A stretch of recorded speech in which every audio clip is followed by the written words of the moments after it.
Everybody, what's going on? First, we'll introduce ourselves, but first, watch this. She caught it. It was off. Good job. Good. Amazing job. Amazing.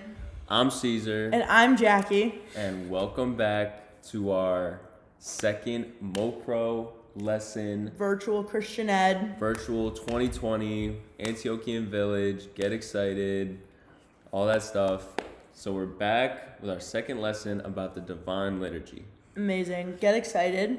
We're going to talk about everything else that you know is in the Divine Liturgy that you did not hear about before. And hopefully we'll teach you a lot of things that you didn't know, or maybe you did and you want to learn more about it. And yeah. Exactly. So obviously everybody who's watching this right now, watched every single second of our previous video, so you must know everything about the Divine Liturgy so far to where we're going to say.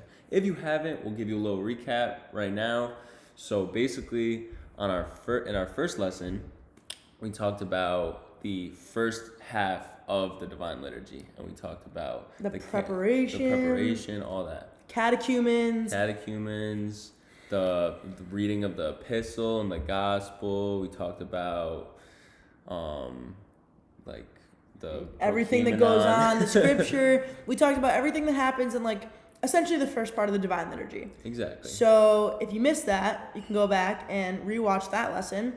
And now basically what we're going to do to give you a summary of this second lesson is we're going to talk about a lot of the kind of everything in the Divine Liturgy is equally important. However, there's certain things that stick out more than others that you might be more familiar with and not know exactly what happens behind the scenes and why those things happen within the Divine Liturgy. And just like we said in our last lesson, if you have more questions about what we say, go ask a Boona. We're not Boonas, or we're not a Boonas. I am certainly not. Yeah, me either, 100%. But if you have further questions on stuff, if you feel like we missed some stuff, there's a lot of we're obviously not we didn't go to seminary. I'm so sorry.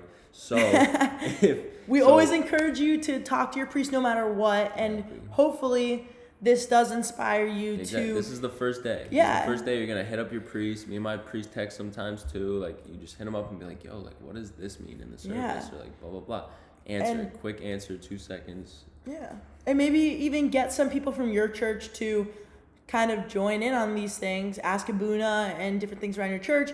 And if you don't want to do that, you can always ask a session priest or Father Anthony, Father Chris. Exactly. Any priest in your life, because... we know that they would be more than happy to answer any of your questions. I think I've gotten most of my wisdom, most of what I've learned about the Orthodox Church came from not a book or whatever. It came from the mouth of a priest. Absolutely. And those are those to us, we're pretty trustworthy. We're gonna teach this lesson as best we can, but something coming out of a priest's mouth is much more let's say reliable. They have the knowledge. They have the seminary experience. They're speaking for the Orthodox Church. Absolutely. And so when you go to a priest and ask them these things, they'll give you exactly what the church teaches, which is the best bet for it. So that's today's the first day, stepping stone, start a community. Go ahead. No, yeah, we're gonna relay that information to you the best we can, and we actually both found a lot of the things that we're going to talk about in this lesson extremely interesting, a lot of things we didn't know, and we cannot stress enough how important the Divine Liturgy is. And we hope that you take away as much as we did from this entire thing. So basically this is kind of, when we talked about liturgy, the word is the liturgy of the faithful. Right? So kind of the catechumen, we're going to touch upon a lot of things that also have to do with catechumen that occur later in the service. But now we're talking about the liturgy of the faithful. So this is where very different things start to happen. So for instance, the great entrance. So like I said before, I love I love seeing them walk around the church. It's not the venti entrance. It's not right? No, it is the venti entrance. This is the big. Oh, the grande. It's not the grande, right? Yeah, it's not the grande. It's not the tall. Medium? Yeah. The tall is the small. Look at you learning so fast. Yeah, we're at the venti level now. So this is the great entrance. Not the little entrance, the great entrance. Exactly. So in this, you always hear certain hymns that are very familiar, and the opening of the actual great entrance, right? When you walk out, I don't know, a little altar boy background. Yeah, I was gonna say, so Caesar, why don't you tell us from your altar boy perspective? Behind the scenes, again, I, as a little kid in the church, in the altar serving, I remember anything I had to do, all my responsibilities came from our priest or one of the other altar boys just pushing me to go do something, right? Yeah. And I would just do it. So the great entrance I always knew started with us altar boys grabbing the lanterns and some of us standing outside, some of us standing on the inside, right? Mm-hmm. And so basically this, the process of the great entrance is coming in the pews, maybe if you don't have the book in front of you or whatever, the process is coming when you hear the cherubic hymn.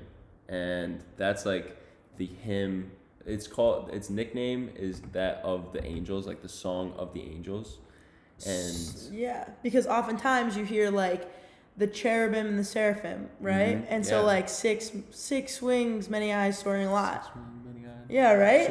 I know it's honestly, it's one of the I've always been so interested in that part of the service because it's cherubim, seraphim, many 6 wings. Wait, what has 6 wings? What is flying? Why are we singing this in church? So the cherub and the seraphim are both kinds of angels that are in heaven with God. Both of them.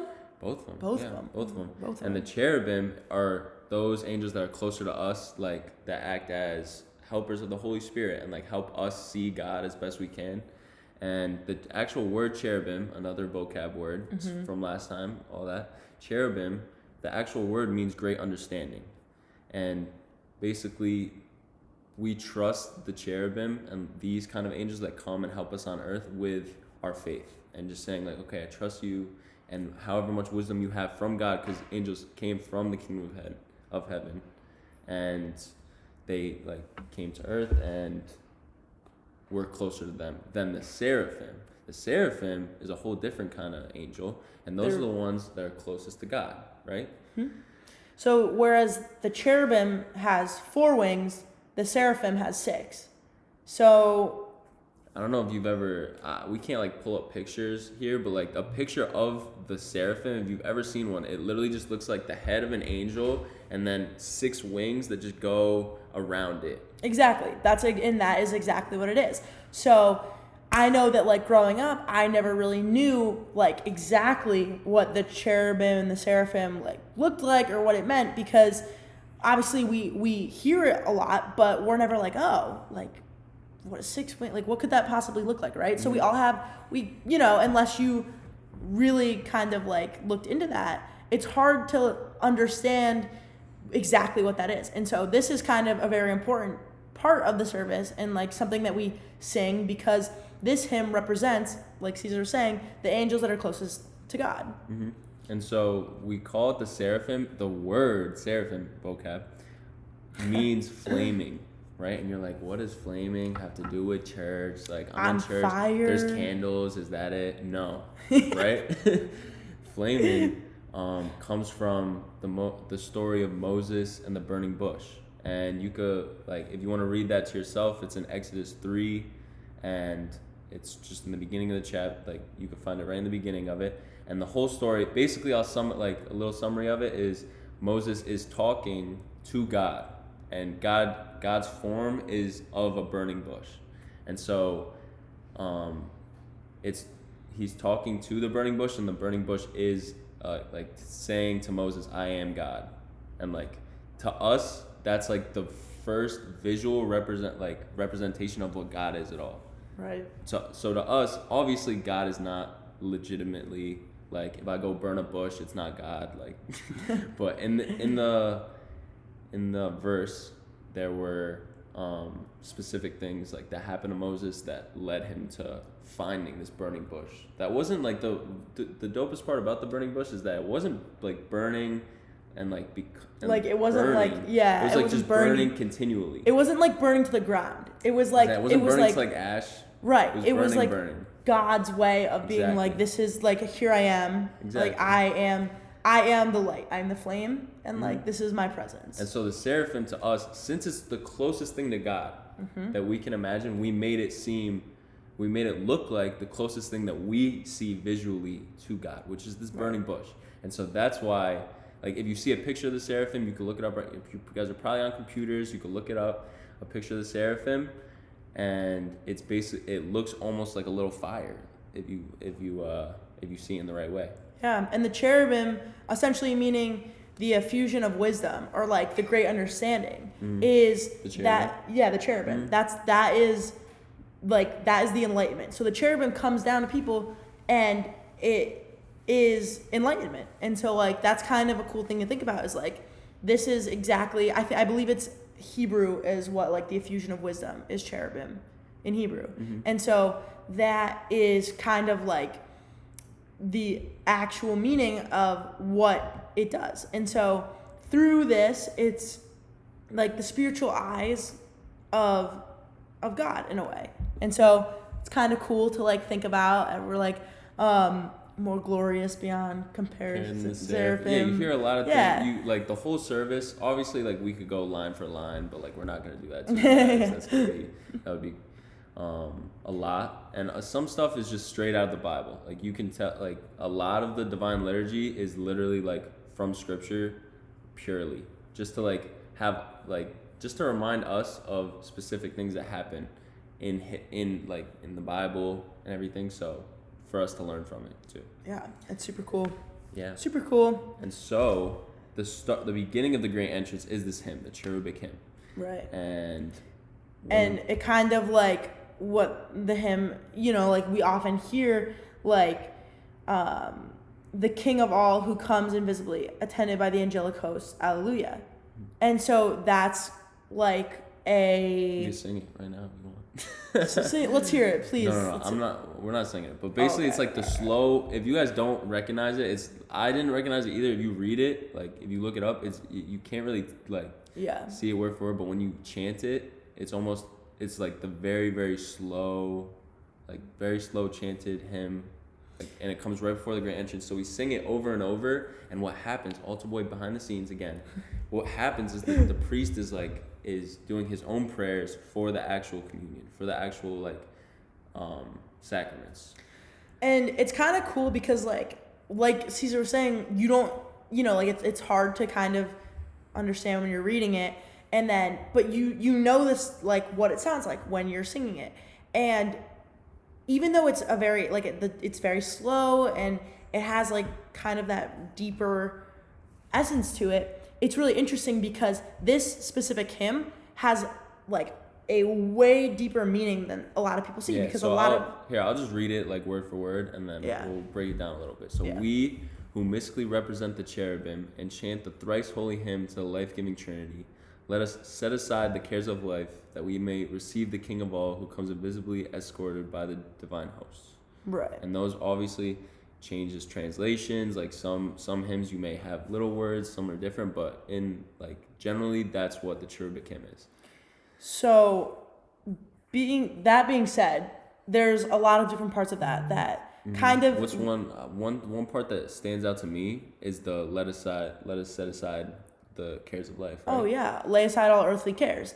And that's like, I know for like I have a shirt that literally says lay aside all earthly cares on the back, because that is so important to like living the life of an Orthodox Christian. Is you can't bring your car to heaven, you can't bring your iPhone to heaven, like you're not going to be watching TikTok in heaven. That's not how it works. And so you like once you lay aside all earthly cares and you become, like if you tap into what it really means to believe in God and to live the life of a Christian, and obviously everyone sins and we as humans are not perfect, but the idea of laying aside like materialistic things and earthly cares, it puts us on the path to salvation, to lead a life of where we want to be. And that is ultimately heaven, right? Yeah. That is salvation. Yeah. And so that specific parts of this mean very, very different things to a lot of people. And so some believe that this is like, it symbolizes like the triumphant, like, entrance of the Lord into Jerusalem, the holy city, which is where he's crucified and preparing for salvation. And so that's where like Caesar said, like, lay aside all earthly cares, that could be a part of that. Whereas some people think that it could symbolize like the burial of Christ, but like it really depends on how you break down this hymn. It's like the burial of Christ, like when he comes into the tomb. Right, absolutely. So it's really up to like, I don't know, I kind of think like, I recommend the next time that you're in Divine Liturgy and you're listening to like your choir or your priest, or you have like a book in front of you, like a service book, like kind of follow along and feel it, like feel the hymn and listen to it and put yourself in that position to be like, I am in Divine Liturgy, like I am in heaven, and this is how I'm interpreting it. And if you like, that's the first like hymn that we really broke down. But if you really break down any of these things we sing in church, anything, that if you break down word for word and really understand the meaning of it and really like mean the words that you're saying that are coming out when you sing, or I know some people even like to go to church and they like the singing part of it, but sometimes the singing can even overpower the words that you're singing. Right. To where if you have to be there for both the reason of like, all right, I want to participate in the service, but I also like want to understand and grow in my faith. Yeah. I mean, like, whether you're 9 years old and you're watching this, or you're like 80 years old and you're watching this, or if you're even like us, like we're sitting here, like it's like one of those things where you constantly learn. You need to, you learn and you put yourself in a position to learn every single time that you are in Divine Liturgy or any service, really, because it is paying attention to like the words and what it really means. Because if you don't understand it, then it's hard. It makes it harder to follow along, and it makes it harder to understand like what are you praying for and what your purpose is in this service. And to me, like, I don't know, me growing up in the church and being a part of all these services over and over, and you like pray every day, you just like do morning and evening prayers, and it may seem a little repetitive. Like you may be like saying the same things, you may hear the same thing every Sunday and not really understand the meaning. Actually, one time in our church, Metropolitan Joseph came to visit, and he had it was like Ask a Metropolitan, basically, that happened in our church, which was so cool. I thought it was gonna very be cool. I thought it was gonna be like Ask a Buna. Like I thought like all these parents were gonna. It was for like the adults in the church. Oh yeah, it was for everyone. I'm thinking like, yo, these parents are gonna be asking all these deep rooted like dope questions about whatever, like we do in Ask a Buna. Like you get really deep into like certain topics of the church, and you want to see where it comes from, and it got a little like.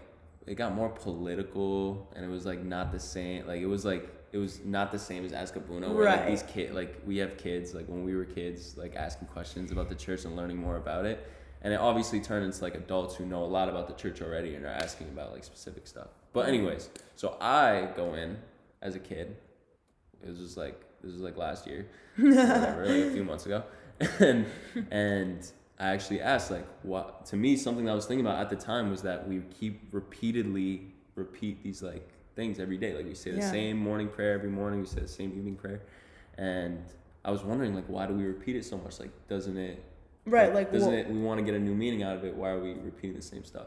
And Metropolitan Joseph put it in a great way to where us every Sunday when we're in these services, we're supposed to be listening to these words that are chanted or anything.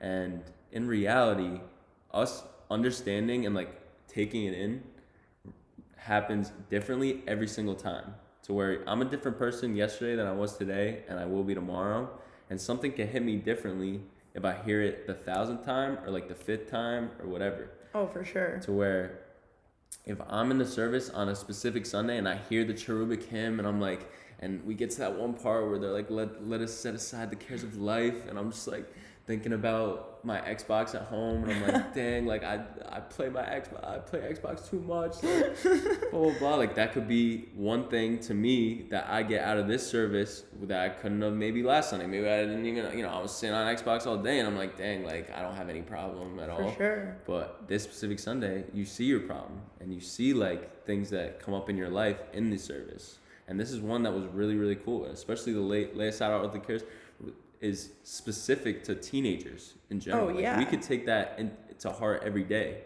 to where us as teenagers, we're growing up, and like even kids, whoever's watching, like we grow up and we're basically expected to, like, the whole world and all of society runs on these certain set of rules that, like, maybe some of them are like, look out for yourself and like keep your whatever, the golden rule and all these things, to where we don't really like sometimes the church's teachings and our teachings, like in life, they may be different, For sure. And so when we're in these, like, we're in the service and we're learning about like laying aside all earthly cares, it means literally like it don't matter what you, like, your friend told you to think or whatever, it's literally what God is teaching us today. And it's actually really interesting that you say that, because personally, like, even reading this, like, right now, or like yesterday when I was watching Divine Liturgy over live stream, like, I had that hymn specifically, like, that had a new meaning to me, because now, instead of, like, you have to remember that at camp, it's a little bit easier to, like, lay aside those cares and, like, kind of be more in touch with that. But at home, like, we're in quarantine now, and it's very easy to get consumed in, like, earthly temptations and a lot of things that are happening around you, and you get caught up with, like, Xbox, and, like, feel like I'm always FaceTiming my friends, and I'm always, like, texting and doing, like, certain things that sometimes you kind of just need to, like, sit back and, like, put electronics and earthly things and, like, materialistic things away and say, like, what does this mean to me, and, like, how can I be like live a more spiritual life. And so I remember I had a Christian ed teacher that once said, like, I said, we were kind of going back to the basics of, like, why we say these things, like, why I'm like, I say I say the Lord's Prayer every night before I go to bed, but, like, I don't know, I feel like sometimes I just say it because I know that, exactly, like, I should, and that's not the way that I want to be praying. I want to be praying in a way where, like, every single word from, like, our Father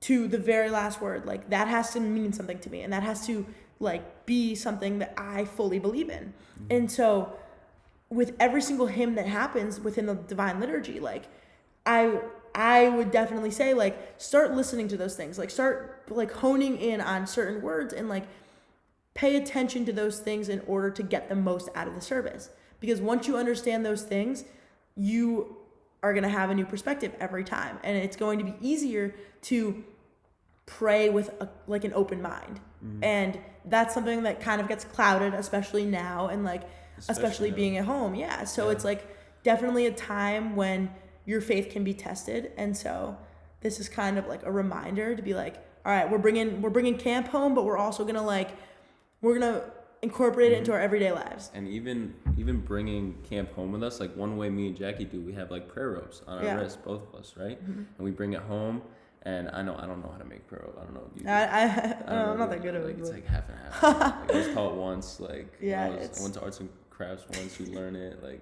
3rd grade, whatever. Anyways, but basically we have these here, and we keep them with us as a reminder, obviously, but we go through each bead when you pray, and you do the Lord's Prayer, like, "Oh Lord Jesus Christ, Son of God, have mercy upon me, a sinner." Absolutely. And you do it on each knot of the prayer rope, mm-hmm. right? To where, thinking of me as a kid, I'm like, why are we saying this over and over? Like, this is boring, blah, blah, blah. To where when you say it to yourself, like, this has 33 knots on it, me saying, "Lord, have mercy," to myself, like, 30 times is me, like, punching the fact that, like, I need to mean what I'm saying. So, like, some people even say that we say it so many times because it doesn't transfer into our head that we should be literally saying it. Because, like, the first, like, 30 times is us just saying, "Lord, have mercy," but then after that, it's us really meaning it. Yeah. And that's the whole, like, that's really why we repeat it so much and why you use it, like, so often, especially with, like, 100 knots and stuff like that.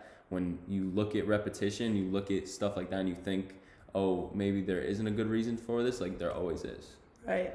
And also like another, I think like a really good way to kind of like take your mind off of a lot of the things that you can get caught up with in quarantine is like go online and order some prayer rope and like teach yourself, or like call up a friend, call up a camp friend, call me up, and like we can learn how to prayer rope, because that is something that like when you're making a prayer rope, you're praying at the same time. So like you're doing it, but you're also like I say the Jesus prayer. So, oh Lord Jesus Christ, Son of God, have mercy upon me, a sinner. Every time that I make a knot in my prayer rope. And that's just kind of like a cool thing to be able to do, that it's like fun, and it's like almost a challenge for like if you're just starting out, and that's like, yeah, it's awesome though. It's like an amazing thing to do, and it takes your mind off of Xbox and other things that you might be doing. So yeah, it is. All right, if you guys want to learn prayer rope, after seeing this video, it gives you, like, comment. If you make a prayer rope, comment like about what kind of prayer rope. No. If you want to make us prayer rope, I'll give you my address for real. You guys want my number? No, we'll wait on that. But I'm saying you could contact us or anybody, and like I'm sure you guys have camp friends that want to do it with. I want to learn really bad. And if you don't have camp friends, seriously, like reach out, and I would be more than willing. And like Caesar, we'll sit down and like we'll do a live Zoom prayer rope. It'd be awesome. There is one for arts and crafts. Oh yeah, there's actually arts and crafts. Yeah, they're gonna teach you. Yeah. You Tune into go. that. I don't know when that is, but like do that. I'm going to it. Yeah. All right. So basically, after we talk about the cherubic hymn and a lot of things that go on, and like after the great entrance, there's. Wait, let's go on the great entrance first. Oh yeah. Okay. All right. Yeah. We gotta talk about the great entrance. No, I just really wanted to say my altar boy. Okay. Yeah. So keep going. Basically, right?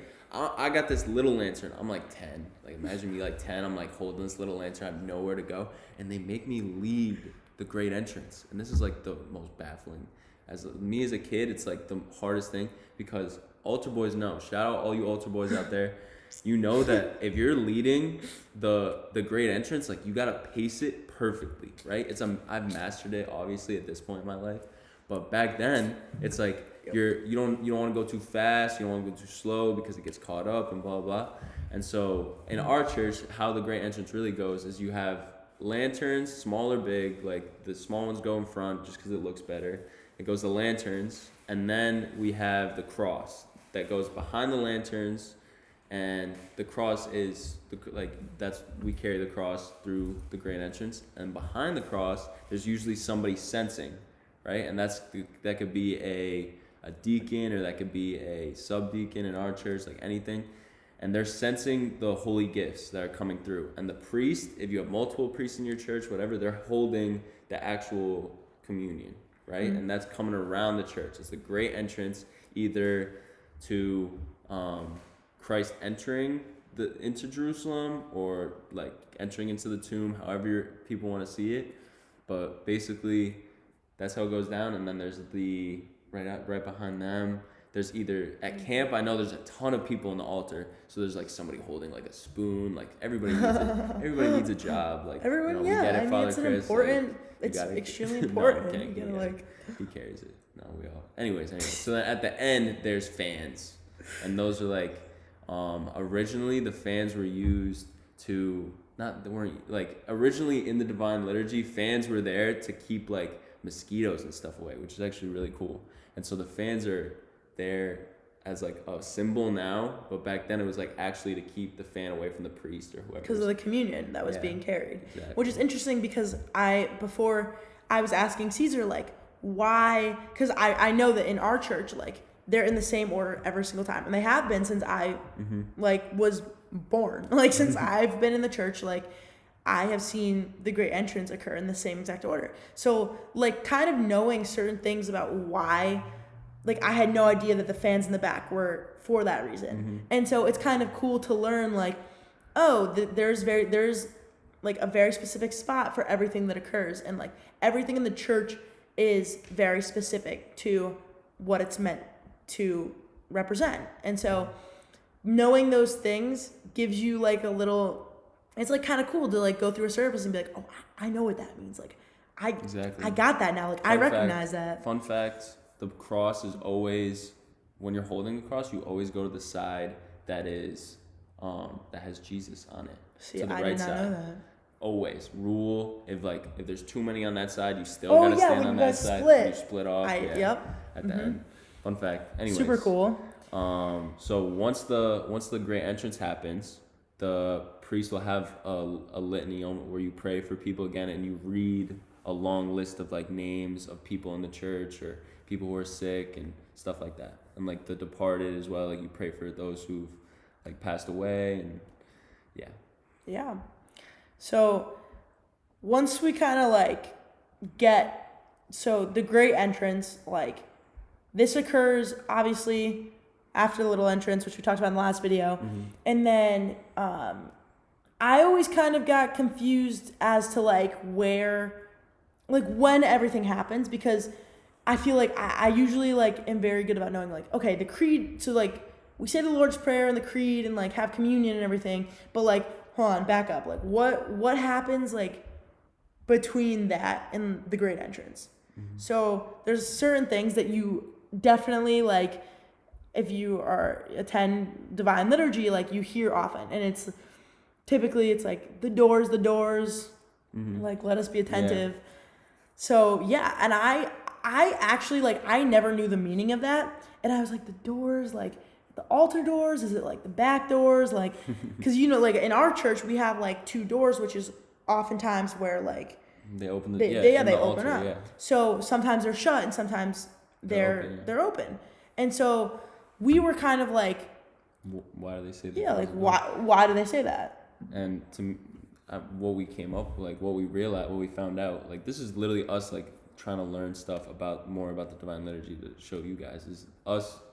No, when they say the doors, its meaning is like closing the doors off of the temple, to where we were talking about the catechumen earlier and how the catechumen would have left at this point already. So we say like the doors are being shut to like shut off against like the whatever's outside of the church. Right. So it's basically for those who are not to be admitted to take communion, should not be taking communion. So it's like the doors, like whoever is like open the doors for those who are catechumens or like being or close the doors to whoever's like not in the church. Yeah. And then opening the doors to us. Like that's the most important. Like this is the point where he opens the actual doors, and we're the ones actually coming into the doors, and like we hear "Let us attend" too near it, like right after it, and that in turn means like come, let us attend, like let's have some communion, like let's. Like let's partake of the Holy Communion. And this is like there's prayers obviously that are being chanted during this process, and so oftentimes like you'll hear like the priest kind of like say prayers that we can't always hear, or they're prayers that we're all saying together. And so that's kind of like what that means, is like the doorkeepers like open and close the doors. Yeah. So kind of cool. And so after that we read the creed, and the creed was something we went into last summer in MoPro. Like that was like the whole point of like our curriculum was the creed, and basically it is like the proclamation of our faith, and it's this whole thing. We can go line for line, but we don't have to do that. But it's every part of everything that makes us Orthodox, and us saying this like is a proclamation of us being a part of the church and believing every part of the church that we yeah. And being able to comprehend the creed is extremely important, because that's what you say as being like, I believe in one God. And like obviously we're not going to go through the whole thing, but like that alone, the very first sentence is saying like, this is what I believe as an Orthodox Christian. And this is like, you say it before communion, you say it before, I say it before I go to sleep at night, I say it multiple times a day. It's like, this is the creed in which I believe. Exactly. Yeah. And so it's the most important, like, to me, this is like the most important thing about Orthodoxy specifically, is that we have this creed and we like believe in every single part of it. And that's like a great way to remember stuff too, like, oh, absolutely. what day did Christ rise? Like third day. Right. In the third day, rose again. For sure. So we hear stuff like the doors, but we also hear stuff like let us lift up our hearts. And so, believe it or not, there's actually a very specific word for that, what we call that, and it's called the anaphora. And the anaphora is a Greek word meaning offering, the offering. Mm-hmm. And so the reason that we say that is it follows the creed, and it is the great Eucharistic prayer. So that is said before communion, after the creed, and it's basically like the prayer of gifts. So it's like so called because the initial phrase is like, let us lift up our hearts.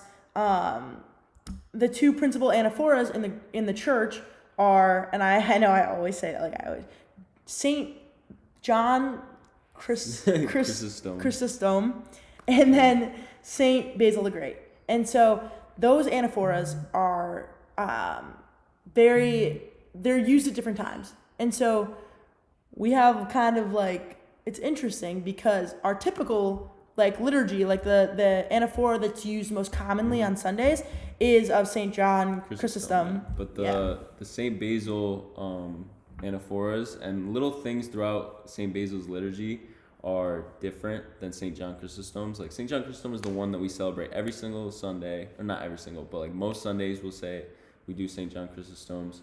And St. Basil's is one we do during Lenten Sundays and like during Holy Week.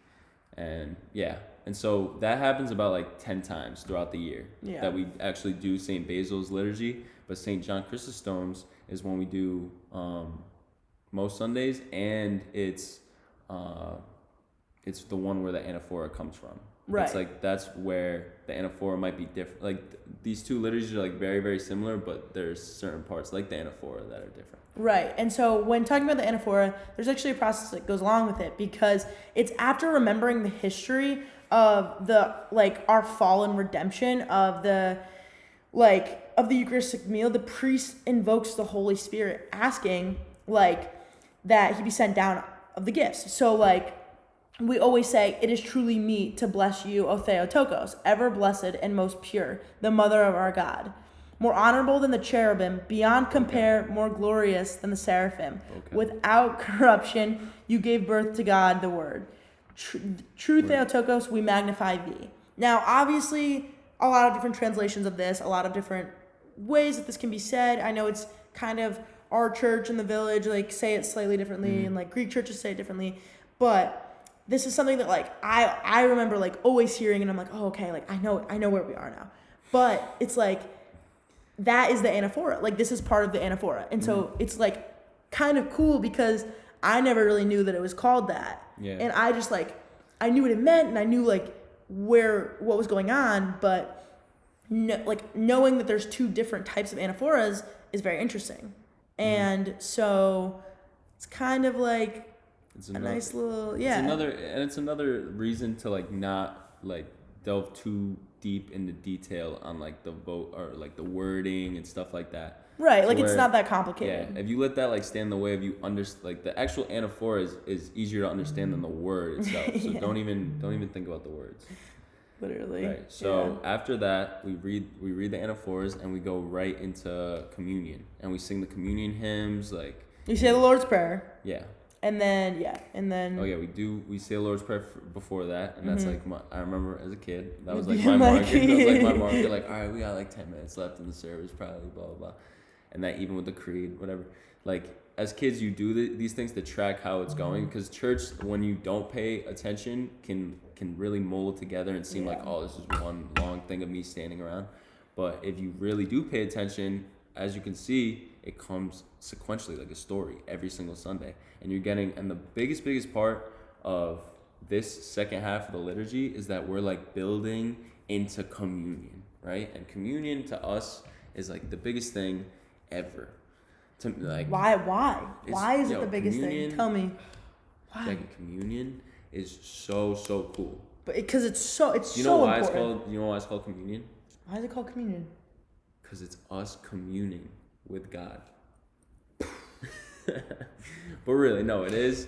And it's us like taking the body and blood, the real body and blood of Christ. It is. This whole thing was like a process. Yeah. And in the midst of it, in the midst of all these things happening, if you pay, obviously we're not in the church right now, but during the service, when you see it, when you watch it on live stream or whatever, you're seeing this process of the Holy Spirit coming down and turning this bread and this wine into body and blood. We talked about like the preparation when the priest cuts the lamb and stuff like that, and that is the body and blood of Christ. And like he blesses the water, the wine, the bread, and it just like a lot of people want to say like, oh, it's like kind of like the body and blood of Christ, but like it is what we're partaking of every time that we're in liturgy, because in liturgy we are like in heaven. Exactly. So we don't need, and to us it's a different to us believing it's the body and blood, meaning we don't have to taste blood,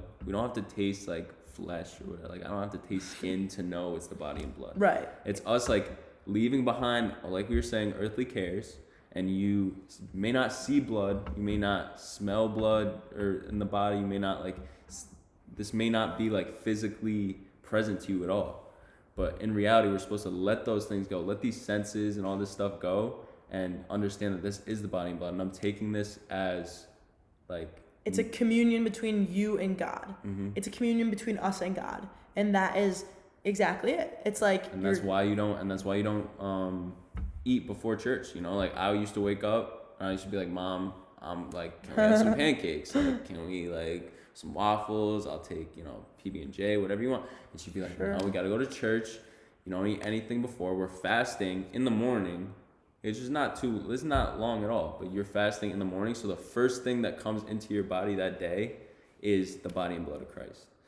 Yeah. And it's funny because like, I remember when I was little, like doing the same thing and being like, always asking my mom, being like, can I please like, can I eat this? Can I eat that? And I mean, obviously you want to be healthy. You want to make sure that you can sustain like however long the service is.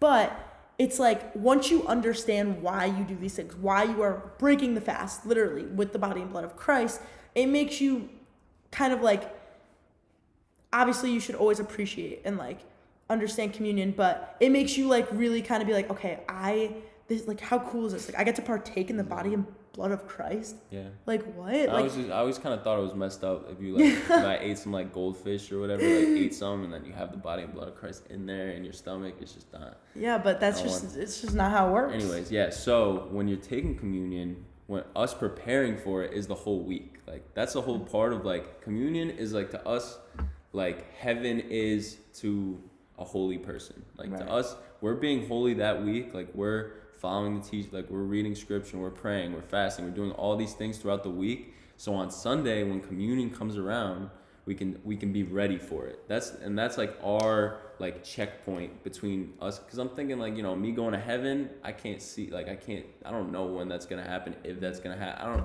It's all up in the air. But to me, I know on Sunday at like 11:30ish, like 11:15 around there, I'm gonna have the body and blood of Christ, and I'm hyped for that, and I'm looking forward to it. And obviously us now, like in quarantine, we're away from it. Like we can't physically partake of it, but that's another reason why you have to let go of those earthly like things that hold you down. We're gonna wrap it up by talking about the dismissal. Mm-hmm. So we talked about communion and the reasons why it's important. And after you take communion, you kind of go back to your pew or whatever. And in church we go back, like walk around all weird at camp, like yeah, you gotta go around like everybody. Yeah. And then we have the dismissal, which to everyone is like, oh, church is over, like more people are talking, blah blah blah. But really what it is that we're like being sent forth. We go up and we venerate the cross and we leave the church, right? But in reality that's us being sent out like as Christ's witnesses to the world.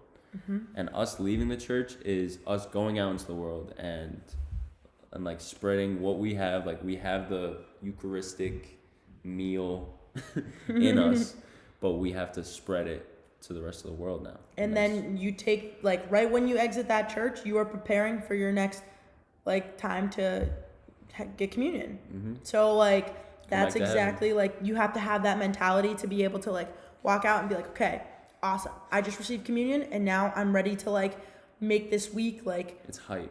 I'm gonna do the best that I can. It's motivating. do. You get out of church and you're like, let's live this up, Orthodox life. Yeah. Let's do it. Let's go. Yeah, exactly. Yeah. So that was that's the Divine Liturgy. And we hope that we could kind of fill you in on some things that maybe you didn't know. And if you have any questions, feel free to reach out to us. Feel free to reach out to your Abuna, like anyone. And we're both more than happy to like answer any questions that you might have to the best of our ability. To the best of our ability, exactly. Yeah. Yeah. So thank you guys for coming out and watching us on the screen right now. And enjoy the rest of virtual camp 2020. Join evening program, afternoon program, everything that else that they have to offer. So we're excited. Thank you guys. Bye.